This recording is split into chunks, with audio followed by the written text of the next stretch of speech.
Graça e paz, queridos. É um prazer, mais uma vez, gravar mais um vídeo da nosso estudo, liderança cristã, formando então líderes de êxito ou líderes de excelência. Então, amados, hoje eu quero chamar a atenção dos amados para o livro de Êxodo, capítulo 3. E eu quero ler alguns versículos com vocês que nos diz assim: apacentava Moisés o rebanho de Jetro, seu sogro, sacerdote de Midian, e levando o rebanho para o lado ocidental do deserto, chegou ao monte de Deus, Horebe. Apareceu-lhes o anjo do Senhor numa chama de fogo, no meio de uma sarça. Moisés olhou, e eis que a sarça ardia no fogo, e a sarça não se consumia. Então disse consigo mesmo: irei para lá e verei esta grande maravilha, porque a sarça não se consome. Vendo o Senhor que ele se voltava para ver, Deus, do meio da sarça, o chamou e disse: Moisés, Moisés. Ele respondeu: eis-me aqui. Deus continuou: não se chegue para cá, tira as sandálias dos pés, porque o lugar em que estás é terra santa. Então, queridos, nesse dia, nessa hora, nós queremos compartilhar com vocês mais uma vez, falando nessa oportunidade de um líder que é forjado no deserto. Então, um líder de verdade, um líder de êxito, um líder de excelência é forjado no deserto. Lembrem disso. Todos os líderes, eles passaram por algum deserto em suas vidas. Nenhum deles, nem apóstolo, nem profetas, nem sacerdotes, nenhum homem de Deus na Bíblia chegou ao topo de liderança sem passar por deserto. E então nós queremos nesse estudo nosso de liderança cristã pontuar Moisés como um desses líderes no Antigo Testamento. É disso que nós estamos falando. Líderes no Antigo Testamento, e dessa vez, semana passada nós falamos de Abraão e nós vamos falar agora de Moisés. Então, é indiscutivelmente uma coisa que aconteceu na vida de Moisés, ou indiscutivelmente ele se tornou um dos mais líderes, um dos mais excelentes líderes, os mais importantes líderes na história mundial. Ele se tornou um dos mais importantes líderes na história mundial, porque a sua liderança influenciou. Lembra daquele vídeo que nós postamos, daquela lição que nós fazemos, que nós temos que influenciar? Moisés influenciou não apenas o seu povo, a sua gente, ou mesmo o povo de Israel, que estava sob o seu comando, sob a sua liderança, mas ele foi capaz de influenciar os sistemas de leis e princípios de vida da sociedade do mundo inteiro, daquela ocasião, épocas depois, e até hoje influencia. Moisés influencia pelo menos 3 religiões, que é a religião cristã, ou o cristianismo. Ele influencia a religião islâmica, ou o islamismo, e ele influencia o judaísmo, a religião predominante de Israel, ou de Jerusalém, ou dos israelitas. No livro de Êxodo, nós vamos ver esse propósito, nascido para um propósito. Moisés nasceu para um propósito. Há uma diferença um pouco que nós temos que considerar a palavra chamado e a palavra escolhido. Se você for analisar e buscar na Bíblia e fazer uma pesquisa, iremos descobrir que a palavra escolhido está mais vinculada àquele que nasceu para um propósito. Aí nós podemos pontuar Moisés, podemos pontuar Jeremias e poderíamos olhar mais alguns na Bíblia. Então esses dois casos que nós estamos falando aqui, podemos dar o mérito para Jeremias e também para Moisés, nascido para um propósito. Você vai saber que aquela criança foi colocada no rio, a filha de Faraó pega ele, cuida dele e então ele se torna um homem diferenciado entre os israelitas. Então ele nasceu para um propósito. Então nós vamos falar disso aqui agora. A partir desse capítulo 2, nasceu no mundo de crueldade e muito sofrimento do povo de Jacó, também chamado do povo de Israel, porque Jacó foi mudado para Israel. Então a Bíblia vai chamar ora filhos de Jacó e ora filhos de Israel. Por quê? Quando você ouvir na Bíblia falando assim, filhos de Israel, significa uma época depois que ele teve um encontro com o anjo no Val de Jaboque, e o seu nome foi mudado para Israel. Então, o sofrimento para o povo de Jacó ou o povo de Israel.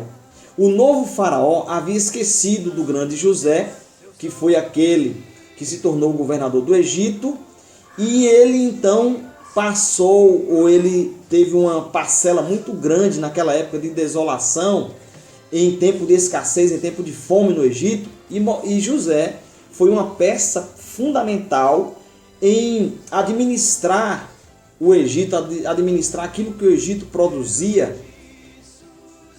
para nem os egípcios morrer de fome, nem região que era dominada pelo Egito morria de fome. Então ele teve um papel principal. Mas esse faraó morreu, e aí veio outro faraó, e aí eles começam então a escravizar os filhos de Israel.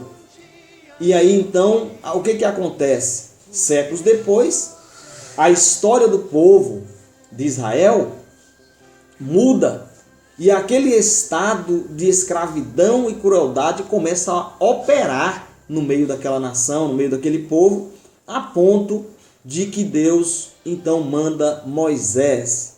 Quando o povo, no capítulo 3, o povo vai então clamar a Deus. E ao clamar a Deus,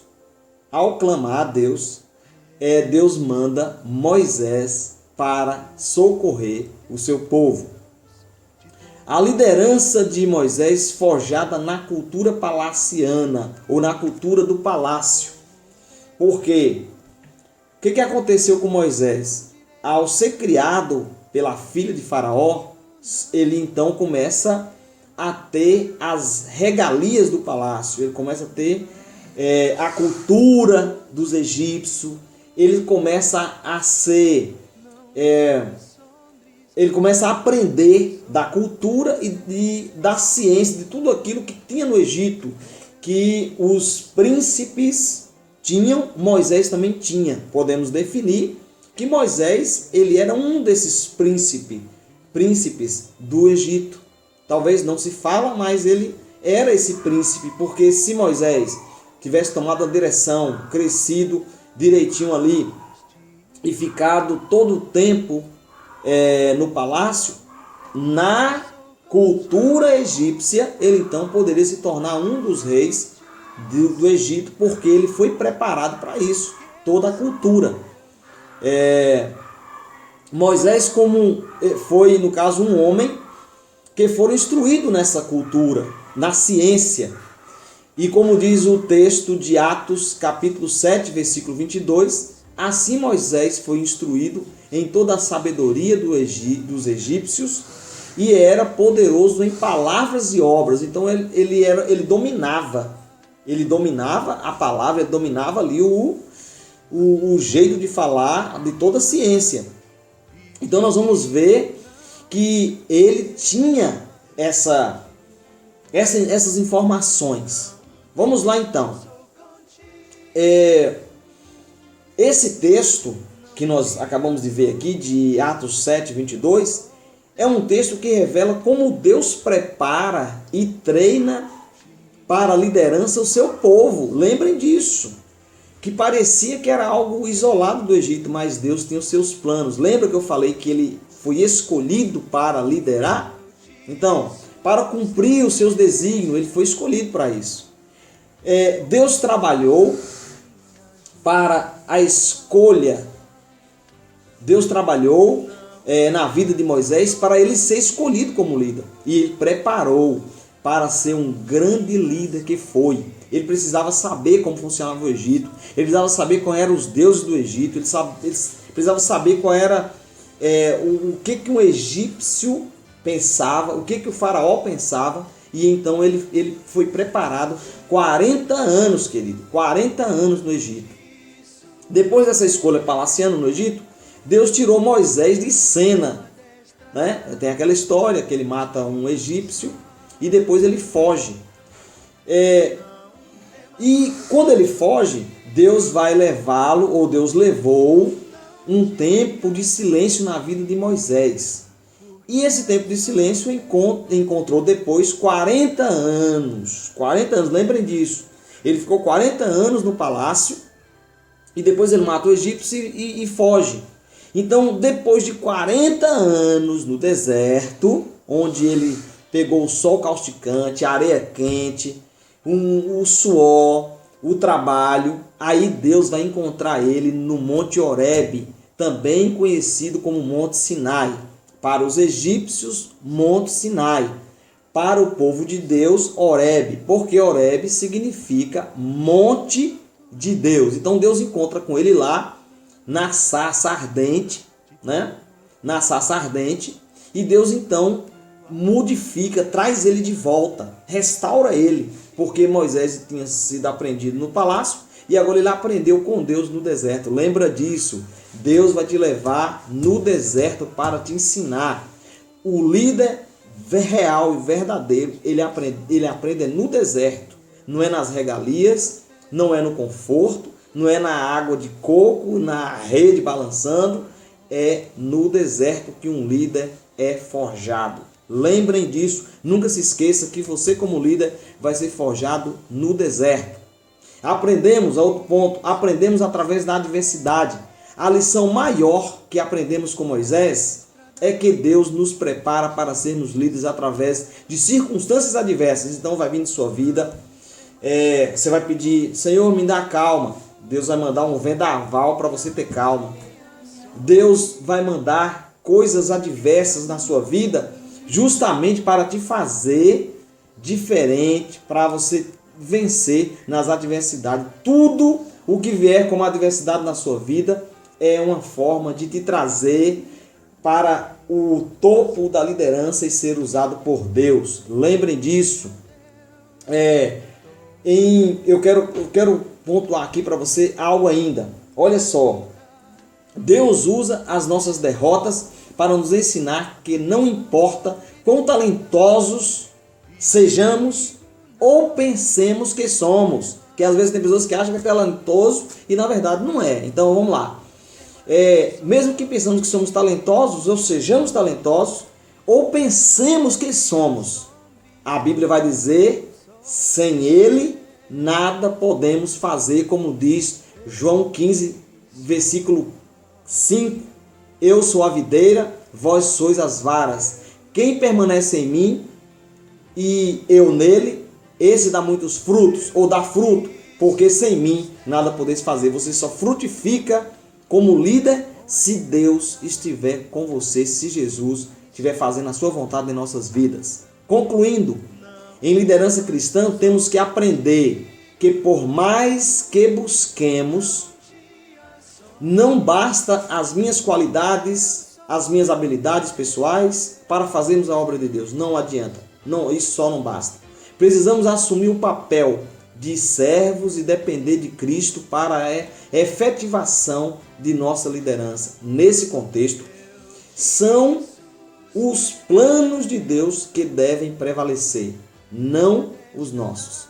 O verdadeiro líder cristão não é aquele que simplesmente já possui características naturais de um líder, mas aquele que Deus escolhe, tendo capacitado ou capacitando ele, aquele que ele quer usar e que se dispõe a aceitar o desafio da liderança em prol do reino de Deus na terra. Sem isso, nós não chegaremos muito longe, porque nós dependemos totalmente do Senhor. Deus os abençoe e vos faça sempre líderes de excelência. Beijo no seu coração, fiquem na paz do Senhor nosso Deus. Amém.